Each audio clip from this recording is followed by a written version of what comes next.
दोस्तों, आज के भाग में आसी को समीर सारी सच्चाई बताएगा। सारी सच्चाई जानने के बाद आसी अब क्या करेगी, जानने के लिए प्लीज आज का भाग जरूर सुने। आइए कहानी सुनते हैं। समीर, तुम्हें आज बताना ही होगा कि तुमने मुझसे शादी क्यों की। समीर गुस्से से उसे देखते हुए कहता है, आसी, अपने कमरे में जाओ। नहीं, मैं तुम्हारी मॉम के पास जाऊंगी और उन्हें ये बताऊंगी कि तुमने मुझसे शादी की है। समीर आसी का हाथ पकड़कर अपनी तरफ खींच लेता है और बहुत कड़कते अंदाज में कहता है, तुम ऐसा कुछ भी नहीं करोगी। तो फिर सच्चाई क्या है, मुझे बताओ, वरना मैं। इतना कहते हुए आसी जब गेट की तरफ बढ़ने लगती है तो समीर बहुत उदास होकर कहता है, मेरी दिव्या अपने पापा से बहुत प्यार करती थी और उसके पापा मुझे बिल्कुल भी पसंद नहीं करते थे। पर क्यों, आप तो बहुत अच्छे हैं और सबकी हेल्प भी करते हैं। आसी की बात सुनकर समीर के चेहरे पर फीकी सी मुस्कान फैल जाती है। वो आसी की आंखों में देखते हुए कहता है, काश, काश आसी, उन्हें मेरे भी अंदर कुछ ऐसी ही खूबियां नजर आई होती। प्लीज मुझे पूरी बात बताइए। उन्हें लगता था कि मैं गलत तरीके से बिजनेस करता हूँ, अंडरवर्ल्ड की दुनिया का मैं बेताज बादशाह हूँ और वो किसी डॉन के हाथों में अपनी बेटी का हाथ नहीं देना चाहते थे। इसलिए पहले तो उन्होंने मुझसे रिक्वेस्ट की कि मैं उनकी बेटी की जिंदगी से दूर चला जाऊं, और जब मैंने उनकी बात मानने से इनकार कर दिया तो उन्होंने मुझे धमकी दी कि अगर मैं दिव्या की लाइफ से दूर नहीं गया तो वह अपने आप को खत्म कर देंगे। मैंने उन्हें हर तरीके से समझाने की कोशिश की और यह विश्वास दिलाने की भी कोशिश की कि मैं डॉन नहीं हूँ, लेकिन उन्हें मेरी किसी बात पर यकीन नहीं था। और उसका रीज़न क्या था कि 4 साल पहले मेरे मैनेजर ने मेरी कंपनी के नाम के आड़ में कुछ इलीगल काम करने शुरू कर दिए थे। कुछ महीनों तक तो मुझे इसके बारे में कुछ भी पता नहीं चला, और जब पता चला तब तक मेरी कंपनी का नाम बदनाम हो चुका था। हालांकि कोर्ट में मैंने प्रूव कर दिया था कि यह काम मेरे मैनेजर ने चोरी छुपे किया है। कोर्ट ने मुझे बाइज्जत रिहा भी कर दिया था, लेकिन दिव्या के पापा की नज़रों में मैं अभी भी कसूरवार था, क्योंकि दिव्या के पापा पुलिस इंस्पेक्टर थे और उन्होंने मेरे मैनेजर आलोक वर्मा को रंगे हाथों अरेस्ट किया था। उनका मानना था कि आलोक वर्मा ने मुझे बचाने के लिए सारा इल्जाम अपने ऊपर ले लिया है। मैं उनकी नज़रों में कभी निर्दोष साबित हो ही नहीं पाया। वो बहुत दुखी रहते थे और उन्हें दुखी देखकर दिव्या भी उदास रहने लगी थी। वो ना तो अपने पापा को छोड़ पा रही थी और ना अपनी लाइफ से मुझे दूर कर पा रही थी। और फिर मुझे लगा कि कुछ दिनों के लिए मैं दिव्या से मिलना जुलना बंद कर दूंगा तो शायद उसके पापा की मेरे प्रति राय बदल जाए। ये बात सोचकर मैंने दिव्या से मिलना जुलना भी बंद कर दिया। इतना सब कुछ करने के बाद भी दिव्या के पापा को मुझ पर यकीन नहीं था। वो जानते थे कि एक ना एक दिन दिव्या मेरे पास आ जाएगी, क्योंकि वो मुझसे बेइंतहा प्यार करती है। इसलिए वो एक दिन मेरे पास आए और कहने लगे, मैं उनकी बेटी दिव्या से सच में प्यार करता हूँ, तो मेरी बेटी दिव्या के लिए उसे अपना प्यार साबित करना होगा। मुझे किसी और से शादी करनी होगी। दिव्या से शादी करना मेरी जिंदगी का सबसे बड़ा सपना था, क्योंकि वो मेरी पहली नजर का प्यार था। दिव्या ही वो पहली लड़की थी जिसके लिए मेरा दिल धड़का था, जिसे लेकर मैंने हजारों ख्वाब देखे थे, जिसके साथ मैंने एक हैप्पी फैमिली का सपना देखा था, जिसमें सिर्फ मैं, दिव्या और मेरे छोटे छोटे बच्चे होंगे। पर अफसोस, मुझे अपनी दिव्या को खुद से दूर करना पड़ा। इतना कहते कहते समीर की आंखें नम हो गईं। समीर की नम आंखें देखकर आशी भी उदास हो जाती है। समीर अपने आंसू पोंछते हुए कहता है, दिव्या के पापा की बात सुनकर मैं पूरी तरह से टूट गया था। तुम्हें याद होगा कि मैं अचानक से उदास रहने लगा था, बिना बात के गुस्सा करना और छोटी-छोटी बातों पर इरिटेट होना मेरे स्वभाव का हिस्सा बन गया था। उस समय मेरे पास कोई नहीं था जिससे मैं अपने दिल की बात शेयर करता। मैं सब कुछ ठीक होने की उम्मीद लगाए बैठा था और एक-एक दिन दिव्या के बिना जी रहा था। एक दिन दिव्या के पापा मेरे पास आए और कहने लगे कि मैंने दिव्या के लिए एक लड़का देखा है और मैं चाहता हूँ कि दिव्या जल्दी से जल्दी उससे शादी कर ले। लेकिन दिव्या तभी शादी करेगी जब तुम कहीं और शादी कर चुके होगे। उन्होंने मुझे 48 घंटे का समय दिया और कहा कि अभी तक तो मैंने कोई एक्शन नहीं लिया। अगर तुम मेरी बेटी की जिंदगी से दूर नहीं गए तो मैं ही उससे इतना दूर चला जाऊंगा कि दिव्या फिर कभी मुझे नहीं देख पाएगी। उनकी बात सुनकर मैं पूरी तरह से टूट गया था, लेकिन अपना प्यार पाने के लिए मैंने उन्हें बार बार समझाने की बहुत कोशिश की, पर वो जिद पर अड़े रहे। और फिर चलते समय उन्होंने बहुत सख्ती भरे लहजे में कहा, अगर मैंने 24 घंटे में शादी नहीं की तो वो खुद को खत्म कर देंगे।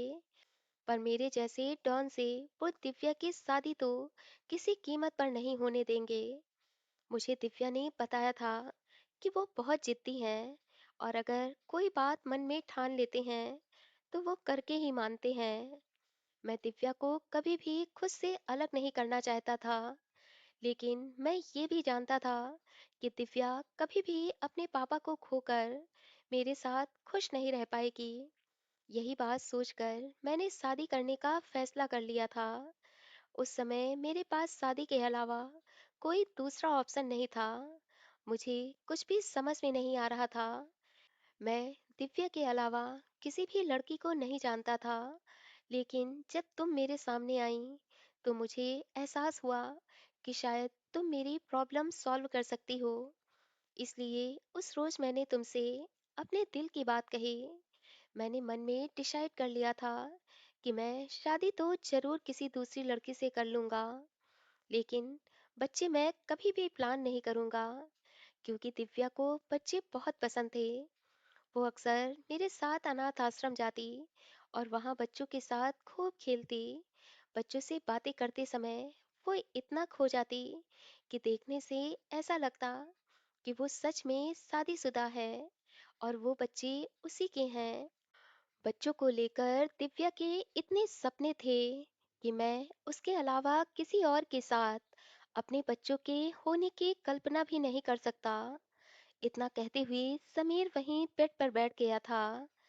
आसी को तो समीर के दर्द का एहसास ही नहीं था। वो अपने मन में कहती है कि जिस दिव्या को वो आज भी मेरी दिव्या कह रहा है, उस दिव्या से समीर सचमुच बहुत प्यार करते हैं। उसे दिव्या के पापा के ऊपर गुस्सा भी आ रहा था और मन में सोच रही थी कि एक पिता अपनी बेटी के साथ ऐसा कैसे कर सकता है। क्या उनकी गलतफहमी इतनी बड़ी थी कि उन्हें अपनी बेटी की खुशियां नजर नहीं आईं? वो आगे बढ़कर समीर का हाथ पकड़ती है और कहती है, सॉरी समीर, मैंने तुम्हें गलत समझा। इट्स ओके आसी, मेरी यही सच्चाई थी। मैं तुमसे शादी नहीं करना चाहता था क्योंकि मैं जानता था कि मैं तुम्हें कभी भी अपनी पत्नी का हक नहीं दे पाऊंगा। लेकिन फिर मुझे लगा कि इन सब में तुम्हारा क्या कसूर है। गलती मेरी थी तो सजा भी मुझे मिलनी चाहिए, तुम्हें नहीं। इसलिए मैंने तुम्हें पूरे मान सम्मान के साथ अपनी पत्नी बनाया और पत्नी का हक भी दिया। हाँ, बच्चे वाली शर्त जरूर मैंने तुमसे रखी थी, वो भी सिर्फ इसलिए क्योंकि अगर मैं इस दुनिया में अपने बच्चों को लेकर आऊंगा तो मैं दिव्या से किया वादा तोड़ दूंगा। और मैं उससे किया हुआ हर वादा तोड़ सकता था, लेकिन ये वादा कि मेरे बच्चों की माँ सिर्फ दिव्या होगी, ये वादा मैं किसी भी हाल में नहीं तोड़ सकता था। इतना कहते हुए समीर फूट फूट कर रोने लगा था। आशी ने आगे बढ़कर उसे गले से लगा लिया और अचानक उसके मुंह से निकल गया, समीर, देखना, एक दिन जरूर सब कुछ ठीक हो जाएगा। तुम्हारी दिव्या तुम्हें जरूर मिलेगी। अनजाने में कहे वो शब्द जब आसी को समझ में आए तो उसका दिल कांप जाता है और वो अपने मन में कहती है, भगवान जी, ऐसा मैंने कैसे कह दिया। और फिर वो मन ही मन भगवान से प्रार्थना करते हुए कहती है, नहीं भगवान जी, मेरी यह प्रार्थना कभी मत सुनना। समीर अब सिर्फ मेरे हैं, तो मेरे ही बनकर रहें। समीर अपने आंसू पोंछता है और उसका हाथ पकड़कर कहता है, आसी, यह सब जानने के बाद अगर तुम मुझसे अलग होना चाहो तो मुझे कोई प्रॉब्लम नहीं होगी। मैं तुम्हें इस रिश्ते से आजाद कर दूंगा। आसी कुछ कहती इससे पहले ही समीर बोला, मैं जानता हूँ कि तुम भी मुझसे प्यार नहीं करती। आसी जैसे ही कुछ कहने चलती है कि तभी समीर का फोन बजने लगता है। समीर फोन रिसीव करके बालकनी में बात करने के लिए चला जाता है और आसी वहीं बैठे बैठे खुद से कहती है, समीर, मैं तुम्हें बताना चाहती हूँ कि मैं तो उस समय से तुमसे प्यार कर रही हूँ जब तुम्हारी ऑफिस में मैं एक मामूली एम्प्लॉय बनकर आई थी। फोन पर बात करते हुए वो जल्दी से रेडी होता है और आसी से कहता है, आसी, आज मुझे आने में देर हो जाएगी, इसलिए प्लीज मेरा वेट मत करना और मॉम डैड को डिनर कराकर खुद भी आराम से सो जाना। इतना कहते हुए वो कमरे से बाहर चला जाता है। इधर आसी अपने मन में बहुत खुश थी कि आज उसे फाइनली सारी सच्चाई पता चल गई। वो तो कुछ और ही सोच रही थी, लेकिन सच्चाई तो कुछ और ही थी। वो आज शाम बहुत अच्छे से रेडी होती है।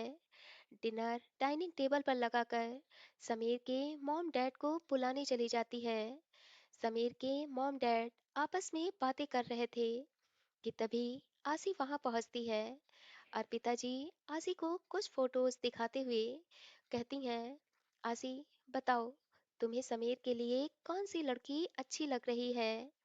आसी अपने दिल पर पत्थर रखते हुए हल्का सा मुस्कुराते हुए कहती है, आप समीर सर से ही पूछ लीजिए ना। तभी समीर के डैड सुरेश जी कहते हैं, आसी बेटा, तुम्हारी कोई बहन है।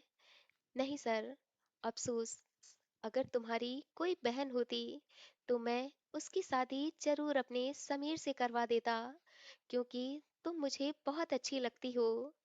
अर्पिता जी थोड़ा मुंह बनाते हुए कहती हैं, वेरी फनी, अब अगर आपके जोक्स खत्म हो गए हों तो चलकर डिनर कर लें। आप कोर्स स्वीट हार्ट, मैं तो कब से वेट कर रहा हूँ। आप ही हैं जो एक के बाद एक लड़कियों की फोटो जूम कर करके देख रही हैं। सुरेश जी की बात सुनकर आशी को थोड़ी हंसी आ जाती है। धीरे धीरे एक महीना बीत गया था और समीर के मॉम डैड को लंदन वापस जाना पड़ रहा था, क्योंकि बिजनेस के सिलसिले में उनकी वहाँ एक मीटिंग थी।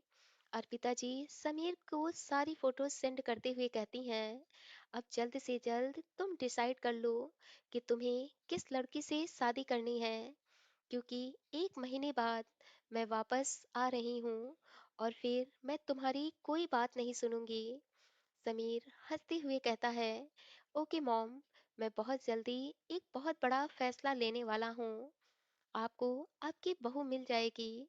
उसके मॉम डैड बहुत खुश हो जाते हैं और वो दोनों एयरपोर्ट के लिए निकल जाते हैं। एक महीने बाद एक बार फिर आसी समीर के कमरे में आकर रहने लगती है। आसी की खुशियों भरे दिन लौट आए थे, जिससे वो बहुत खुश थी। पहले से कहीं ज्यादा अब समीर से वो प्यार करने लगी थी और समीर के बिना अपनी दुनिया इमेजिन भी नहीं कर पा रही थी। उधर समीर का भी कुछ ऐसा हाल था कि उसे भी आसी के बिना कहीं भी अच्छा नहीं लगता था। उन दोनों की नोक झोंक और बात बात पर आसी की हंसी उड़ाना और फिर समीर की प्यार भरी शरारतें, धीरे धीरे उन दोनों को एक अटूट बंधन में बांध रही थी। उन दोनों के बीच प्यार वाली फीलिंग्स आ गई थी, जिस फीलिंग से समीर अभी तक अनजान बना हुआ था। और फिर एक शाम समीर की एक बिजनेस पार्टी थी। वो पार्टी में आसी को भी अपने साथ ले जाना चाहता था, लेकिन ये सोचकर कि वो आसी को पार्टी में अपनी बीवी के रूप में कैसे इंट्रोड्यूस कराएगा कि ये उसकी बीवी है, इसलिए वो आसी को लिए बिना ही पार्टी में चला जाता है। जब वो पार्टी में पहुंचता है तो एक ब्लैक कलर की वेस्टर्न ड्रेस पहने एक लड़की उसके पास से गुजरती है। तो अचानक समीर को एहसास होता है कि दिव्या उसके कहीं आसपास ही है। वो पार्टी में आए हुए लोगों को बहुत ध्यान से देखता है, लेकिन दिव्या कहीं भी नजर नहीं आती। तो वो ये सोचकर कि शायद यह उसका भ्रम हो, वो पार्टी एंजॉय करने लगता है। रात के 11 बज रहे थे जब वो पार्टी हॉल से बाहर निकला और सुनसान रास्ते पर गाड़ी दौड़ाते हुए अपने घर वापस आ रहा था। तभी रोड पर खड़े कुछ लोगों को देखकर वो भी अपनी गाड़ी रोक देता है। लोगों की भीड़ को देखकर वो इतना तो समझ गया था कि रोड पर किसी का एक्सीडेंट हुआ है और इसी वजह से जाम लग गया है। इसलिए वो गाड़ी साइड से निकालने की कोशिश करता है, लेकिन लोगों की भीड़ इतनी ज्यादा थी कि वो गाड़ी को निकाल ही नहीं पाता। तभी उसके कानों में एक आदमी की आवाज गूंजती है, पता नहीं एम्बुलेंस कितनी देर में आएगी। कहीं ऐसा ना हो कि जब तक एम्बुलेंस आए तब तक ये बेचारी लड़की सरवाइव ही ना कर पाए। सभी लोग दूर से खड़े बस तमाशा ही देख रहे थे। कोई भी उसे हॉस्पिटल पहुंचाने के लिए आगे नहीं आया था। पहले तो समीर भी गाड़ी में चुपचाप बैठा रहता है, लेकिन अचानक उसे अपने दिल में कुछ चुभता हुआ महसूस होता है और उसे लगता है कि उसका दिल बहुत घबरा रहा है। बार बार बस उसके दिमाग में एक ही बात गूंज रही थी कि शायद कुछ गलत होने वाला है। उसी जब गाड़ी में घुटन सी महसूस होने लगती है तो वह गाड़ी से बाहर आता है और एक एक कदम बढ़ाते हुए जब वो आगे बढ़ता है तो एक्सीडेंट वाली गाड़ी को देखता है। तो उसमें दिव्या होती है। गाड़ी के आगे का हिस्सा बहुत बुरी तरीके से टूटा हुआ था और दिव्या उसमें फंसी हुई थी। वो जैसे ही दिव्या को देखता है तो दिव्या का नाम लेकर बुलाता है और जल्दी से उसे गाड़ी से निकालने की कोशिश करता है। उसे कोशिश करते देखकर वहां पे खड़े दो लोग भी उसकी मदद करने लगते हैं। वो बहुत मुश्किल से दिव्या को गाड़ी से निकालता है और फिर उसे हॉस्पिटल ले जाता है। दिव्या की ऐसी हालत देखकर समीर के आंसू नहीं रुक रहे थे। वो बार बार खुद से ही कह रहा था, नहीं दिव्या, तुम मुझे ऐसे छोड़कर नहीं जा सकती। कितने सालों बाद मिली हो और बिना कुछ कहे बिना मेरी कोई बात सुने तुम इस तरह से मेरी लाइफ से नहीं जा सकती। वो पूरे रास्ते दिव्या पुकारते जाता है। दिव्या को तो होश ही नहीं था। उसकी सर से बराबर खून निकल रहा था, जिस वजह से समीर को दिव्या की बहुत चिंता हो रही थी। 15 मिनट गाड़ी ड्राइव करने के बाद जब वो हॉस्पिटल पहुंचता है तो दिव्या को गोद में उठाकर हॉस्पिटल के अंदर ले जाता है और डॉक्टर से चिल्लाते हुए कहता है, डॉक्टर प्लीज मेरी दिव्या को बचा लीजिए।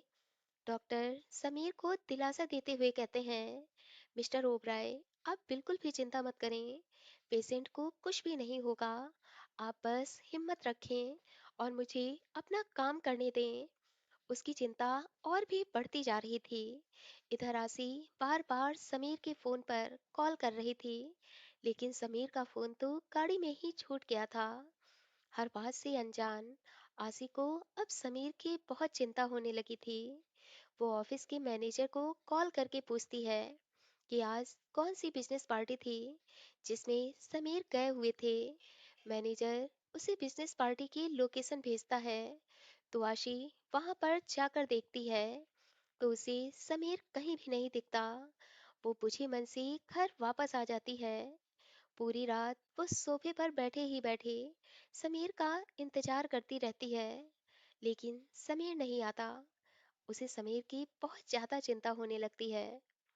डॉक्टर ने दिव्या का ऑपरेशन तो कर दिया था, जिससे उसकी ब्लीडिंग रुक गई थी, पर होश उसे अभी नहीं आया था। रात से सुबह हो गई थी और समीर अभी भी दिव्या के पास उसका हाथ पकड़े हुए बैठा था। नर्स बार बार समीर को बाहर बैठकर वेट करने को कह रही थी, लेकिन समीर किसी की भी नहीं सुनता है। वो दिव्या का चेहरा देखते हुए कहता है, दिव्या, यार, मुझे माफ कर दो। मैं तुम्हारा गुनहगार हूँ। प्लीज इस बात के लिए तुम अपने आप को सजा मत दो। आंखें खोलो और देखो मुझे। तुम्हारा समीर तुम्हारी आंखों के सामने है। सुबह के 9 बज रहे थे और जब दिव्या ने धीरे धीरे अपनी आंखें खोली तो समीर की जान में जान आई। वो उसके हाथों को पकड़ते हुए बोला, दिव्या, तुम ठीक हो? तुम्हें कहीं दर्द तो नहीं हो रहा है? दिव्या ने ना में सिर हिलाते हुए कुछ बोलने की कोशिश की, लेकिन वो कमजोरी की वजह से कुछ बोल ही नहीं पाई। समीर जल्दी से डॉक्टर को बुलाकर लाता है, तो डॉक्टर दिव्या को चेक करते हैं और कहते हैं, डोंट वरी, सब कुछ कंट्रोल में है। वीकनेस की वजह से वो बोल नहीं पा रही है, पर बहुत जल्द ये आपसे बात भी करेगी। इतना कहते हुए डॉक्टर वहां से चले जाते हैं और समीर दिव्या का हाथ पकड़कर फिर वहीं बैठ जाता है। दिव्या समीर की तरफ से नजरें फेरते हुए उसे वहां से जाने का इशारा करती है, तो समीर हल्की नाराजगी दिखाते हुए कहता है, जानता हूँ तुम हमेशा से जिद्दी रही हो और अपनी बात मनवाना जानती हो, पर एक बात अच्छी तरह से समझ लो, मैंने भी जिद करना तुमसे सीखा है। इसलिए तुम्हें छोड़कर मैं कहीं नहीं जा रहा। अब जब तुम इस हॉस्पिटल से जाओगी तब मैं भी यहाँ से जाऊंगा। दिव्या उसकी बात पर कुछ नहीं कहती है और चुपचाप एकटक ऊपर देखती रहती है। तभी समीर को याद आता है कि सुबह हो गई है और उसे ऑफिस कॉल करके बताना भी है। आज वो ऑफिस नहीं आ पाएगा। और तब वह अपने पॉकेट में अपना फोन ढूंढता है, पर उसे अपना फोन नहीं मिलता। तब याद आता है कि फोन तो वो गाड़ी में ही भूल गया है। वो जल्दी से गाड़ी में अपना फोन लेने के लिए आता है, तो फोन में लगी आशी की अनगिनत मिस कॉलों को देखकर उसे याद आता है कि अब उसकी लाइफ में आशी भी है। वो जल्दी से आशी को कॉल लगाता है, तो आशी रोते हुए कहती है, समीर, समीर तुम कहाँ हो? तुम रात से घर नहीं लौटे, इसलिए मुझे बहुत चिंता हो रही है। समीर उसे रिलैक्स करते हुए कहता है, डोंट वरी, मैं बिल्कुल ठीक हूँ आसी, और 2-3 दिन बाद घर वापस आ जाऊंगा। तुम आराम से घर पर रहो। आसी चिल्लाते हुए कहती है, 3 दिन? आप कहीं बाहर गए हैं और आपने मुझे बताया भी नहीं। नहीं, मैं इसी शहर में हूँ, बस थोड़ा इमरजेंसी में फंसा हूँ, इसलिए नहीं आ सकता। अब तुम मुझे कॉल मत करना, मैं टाइम निकाल कर खुद ही कॉल कर लूंगा। इतना कहते हुए वो आसी का जवाब सुने बगैर ही फोन कट कर देता है। आसी को अपने अंदर कुछ टूटता हुआ महसूस होता है। इतने सालों में कभी भी उसे ऐसा एहसास नहीं हुआ था कि समीर उससे दूर जा रहा है, पर आज पहली बार उसे ऐसा लग रहा था कि शायद समीर उसका नहीं है। ये विचार भी अब आसी के दिलो दिमाग को परेशान करने लगता है, तो वो खुद को डांटते हुए कहती है, फालतू की बातें सोचना तो कोई तुमसे सीखे। तुम्हारा समीर सिर्फ तुम्हारा है और किसी का नहीं। इतना कहते हुए वो अपना माइंड डाइवर्ट करने के लिए घर के दूसरे काम करने लगती है। उधर समीर दिव्या के पास पहुंच गया था। दिव्या आराम से सो रही थी, इसलिए वो सोफे पर ही बैठ जाता है और दिव्या के जागने का इंतजार करने लगता है। थोड़ी देर में दिव्या की नींद खुलती है, तो समीर को देखकर दिव्या धीरे से कहती है, तुम यहाँ क्या कर रहे हो? जाओ, अब मैं ठीक हूँ। अच्छा, मुझे तो दिख ही नहीं रहा है कि तुम ठीक हो गई हो। इतना कहते हुए समीर जब उसके पास आया तो दिव्या की आंखों में आंसू आ जाते हैं। दिव्या अपने आंसू छुपाने की कोशिश तो करती है, लेकिन समीर उसके आंसू देख लेता है और वो भी बहुत दुखी हो जाता है। पल तो पल का सन्नाटा, और फिर पूरे कमरे में उदासी छा जाती है। और तभी नर्स वहां पर आती है और दिव्या से कहती है, मैम, सर आपको बहुत प्यार करते हैं। जब से हॉस्पिटल आप आई हैं, तब से उन्होंने आपको एक पल के लिए भी अकेला नहीं छोड़ा। आप बहुत लकी हो, आप जो आपको इतना प्यार करने वाला हस्बैंड मिला है। दिव्या एकटक समीर को देखने लगती है और मन में सोच रही होती है कि समीर, अगर इतना ही मुझसे प्यार करते थे तो तुमने मुझसे शादी क्यों नहीं की? क्यों आशी को तुमने अपना लाइफ पार्टनर चुन लिया? ये भी नहीं सोचा कि मेरे दिल पर क्या बीतेगी? यही सारी बातें सोचकर उसकी आंखों में आंसू छलकने लगते हैं। तो वह नर्स से गुस्से में कहती है, ये मेरे हस्बैंड नहीं है। नर्स सॉरी बोलते हुए दिव्या का इंजेक्शन देकर चली जाती है और समीर दिव्या से कहता है, दिव्या, मुझे पापा का नंबर बताओ, मैं उन्हें कॉल करके बुला लेता हूँ। वो एक गहरी सांस लेती है और फिर बहुत दर्द भरी आवाज में कहती है, वो यहाँ नहीं आ सकते। पर क्यों? मैं जानता हूँ कि उन्हें मुझे देखकर अच्छा नहीं लगेगा, तो कोई बात नहीं, मैं यहाँ से चला जाऊंगा। तुम्हारे एक्सीडेंट के बारे में तुम्हारे पापा को तो जरूर पता होना चाहिए। वो बहुत कड़क अंदाज में कहती है, बोला ना कि वो यहाँ नहीं आ सकते। पर क्यों? क्योंकि वो मुझसे इतनी दूर चले गए हैं कि वहां से उनका लौटना नामुमकिन है। क्या? हाँ समीर, पापा अब इस दुनिया में नहीं है। 3 साल पहले पुणे में उन्हें हार्ट अटैक आया था और वो हमेशा हमेशा के लिए इस दुनिया से चले गए। दिव्या के पापा के बारे में सुनकर समीर को बहुत बुरा लगता है और साथ ही बहुत दुख भी होता है। वो अपने इमोशंस कंट्रोल करते हुए उन्हें याद करने लगता है। तभी समीर को याद आता है कि उसके पापा ने कहा था कि उन्होंने दिव्या के लिए एक लड़का देखा है। इसका मतलब दिव्या तो अब मैरिड है। वो पूछता है कि तुम्हारे हस्बैंड कहाँ हैं? हस्बैंड का सुनकर दिव्या चौंक जाती है और कहती है, क्या? तुम्हारे पापा ने मुझसे कहा था कि तुम्हारे लिए उन्होंने एक लड़का देखा है और बहुत जल्द तुम्हारी उससे शादी होने वाली है। दिव्या उदास होते हुए कहती है, मेरे पापा ने मेरे लिए लड़का देखा था, लेकिन शादी के 3 दिन पहले पापा को हार्ट अटैक आ गया था और वो इस दुनिया से चले गए। मेरे ससुराल वालों को ऐसा लगा कि मैं मनहूस हूँ, इस वजह से उन्होंने शादी से इनकार कर दिया।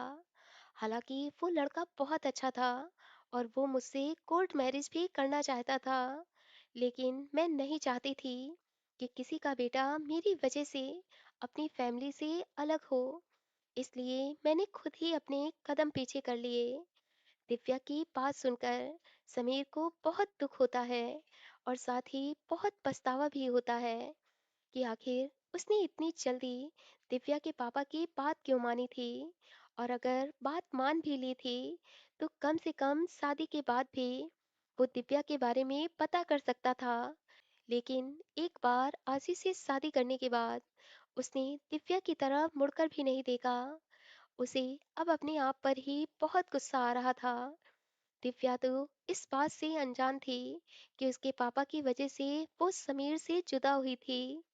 उसके पापा ने तो उसे यही बताया था कि समीर तुमसे प्यार नहीं करता, इसलिए उसने दूसरी लड़की से शादी कर ली है। और यह बात याद आते ही दिव्या गुस्से में कहती है, बेहतर होगा कि तुम अब यहाँ से चले जाओ, क्योंकि घर पर तुम्हारी बीवी तुम्हारा वेट कर रही होगी। अगर उसे पता चला कि उसके हस्बैंड की एक्स गर्लफ्रेंड उसकी लाइफ में वापस आ गई है, तो उसे अच्छा नहीं लगेगा। समीर उसे समझाने की कोशिश करता है, लेकिन दिव्या उसकी एक भी बात नहीं मानती और वो समीर पर दबाव बनाते हुए कहती है कि अगर तुम यहाँ से नहीं गए तो मैं खुद इस हॉस्पिटल से चली जाऊंगी। समीर दिव्या की जिद अच्छी तरह से जानता था, इसलिए वो कुछ देर के लिए दिव्या की नजरों से दूर हो जाता है और बाहर हॉस्पिटल के कॉरिडोर में आकर बैठ जाता है। वो जानता था कि अगर 2-3 दिन दिव्या उसे नहीं देखेगी तो उसका गुस्सा खुद ब खुद शांत हो जाएगा। उसे तो इस बात की बहुत खुशी भी हो रही थी कि दिव्या मैरिड नहीं है। दिव्या की तबीयत में धीरे धीरे सुधार हो रहा था और समीर बाहर बैठकर दिव्या का हर पल ख्याल रख रहा था। 3 दिन हॉस्पिटल में रहने के बाद दिव्या को डिस्चार्ज कर दिया गया था। समीर ने हॉस्पिटल के सारे बिल पहले ही पे कर दिए थे। डिस्चार्ज वाले दिन जब समीर उसके सामने आया तो दिव्या उसे हैरानी भरी नजरों से देखते हुए बोली, मैंने बोला था ना कि यहाँ मत आना। वो बहुत बेफिक्री भरे अंदाज में उसका हाथ पकड़ते हुए बोला, बोला तो तुमने पहले भी बहुत कुछ था, पर मैं कब तुम्हारी बात मानता था। समीर, अब सब कुछ बदल गया है, इसलिए पहले वाले दिनों को याद मत करो। समीर उसका बहुत प्यार से हाथ पकड़ता है और कहता है, दिव्या, बेशक वो पहले वाले दिन नहीं रहे, लेकिन तुम्हारा समीर आज भी वही समीर है और आज भी वो तुमसे उतना ही प्यार करता है जितना पहले करता था। इतना कहते हुए वो बहुत प्यार से दिव्या की तरफ देखता है तो दिव्या फिर ना नहीं कर पाती और उसके साथ कदम से कदम मिलाते हुए हॉस्पिटल के बाहर आ जाती है। समीर उसे अपनी गाड़ी में बिठाता है और अपने पुराने वाले बंगले में लेकर आ जाता है, जहां उसने नौकरों से कहकर दिव्या के वेलकम के लिए बहुत अच्छा इंतजाम किया था। वेलकम की सारी तैयारियां देखकर दिव्या तो एक पल के लिए भूल ही गई थी कि समीर पहले से मैरिड है। उसे अपने वो प्यार भरे दिन याद आने लगे जो उसने समीर के साथ बिताए थे। उन पलों को याद करके उसके चेहरे पर एक बहुत प्यारी मुस्कान फैल जाती है और फिर वो बहुत प्यार से समीर को देखने लगती है।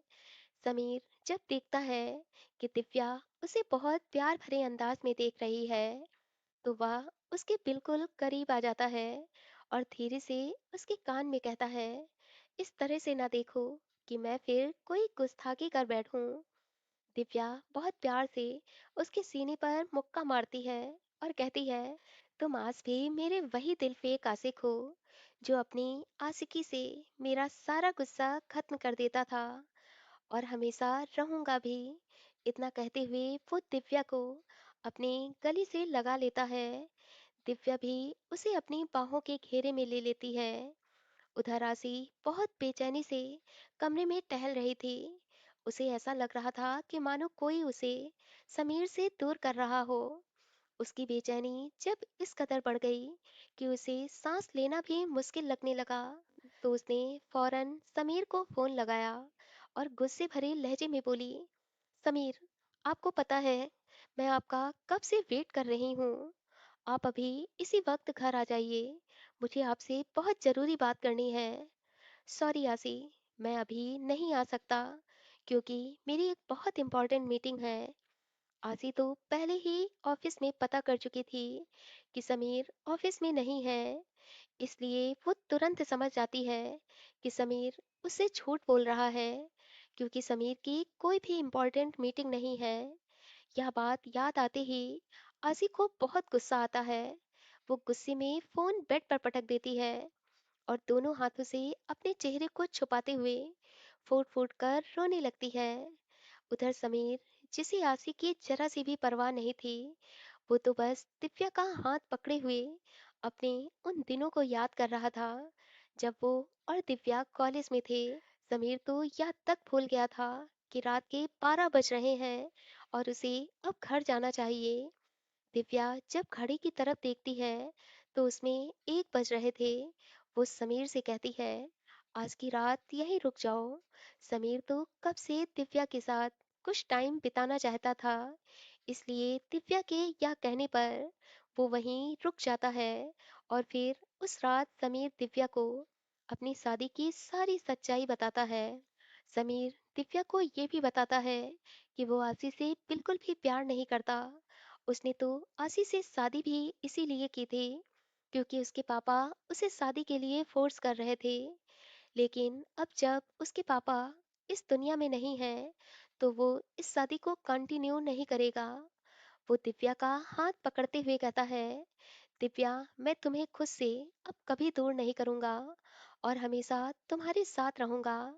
दिव्या थोड़ा अटकते हुए कहती है, पर समीर, यह कैसे पॉसिबल है, क्योंकि तुम्हारी तो शादी आजी से हो चुकी है। दिव्या, मैं उस शादी को नहीं मानता क्योंकि वो शादी मैंने मजबूरी में की थी और मैंने आजी से पहले ही सारी बातें क्लियर कर दी थी कि वो कभी मुझसे ये रीजन नहीं पूछेगी कि मैं उसे क्यों छोड़ रहा हूँ। दिव्या को समीर की बातें सुनकर बहुत राहत मिलती है और यह जानकर भी बहुत खुशी होती है कि समीर और आसी एक दूसरे से प्यार ही नहीं करते, तो ऐसे रिश्ते का टूटना ही जरूरी है। वह खुश होते हुए समीर को अपने गले से लगा लेती है। समीर भी उसे अपनी बाहों में भर लेता है और उसके गाल पर एक प्यार भरा स्पर्श करते हुए धीरे से कहता है, मेरी जान, मैं तुम्हें आज बहुत प्यार करने वाला हूँ। इतना कहते हुए वो बहुत प्यार से दिव्या को सोफे पर बिठा देता है। दोस्तों, अब आशी की लाइफ में आगे क्या होगा जब उसे पता चलेगा कि उसके हस्बैंड समीर की एक्स गर्लफ्रेंड दिव्या उसकी लाइफ में वापस आ चुकी है। क्या वो समीर से लड़ाई करेगी या फिर खुशी खुशी अपना प्यार उसे सौंप देगी? जानने के लिए कहानी का अगला भाग जरूर सुने। दोस्तों, कहानी अच्छी लग रही हो तो प्लीज़ कहानी को लाइक, शेयर और कहानी के प्रति जो भी आपकी राय है, उसे कमेंट बॉक्स में ज़रूर बताना।